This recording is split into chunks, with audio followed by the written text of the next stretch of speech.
ان کا 2/3 ہے، اور اگر صرف ایک لڑکی ہو تو اس کا نصف ہے، اور میت کے ماں باپ کا یعنی دونوں میں سے ہر ایک کا ترکے میں 6واں حصہ ہے، بشرطے کہ میت کی اولاد ہو۔ اور اگر اولاد نہ ہو اور صرف ماں باپ ہی اس کے وارث ہوں تو 1/3 ماں کا حصہ ہے، اور اگر میت کے بھائی بھی ہوں تو ماں کا 6واں حصہ ہوگا۔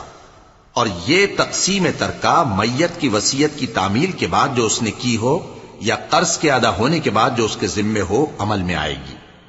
تم کو معلوم نہیں کہ تمہارے باپ دادوں اور بیٹوں اور پوتوں میں سے فائدے کے لحاظ سے کون تم سے زیادہ قریب ہے۔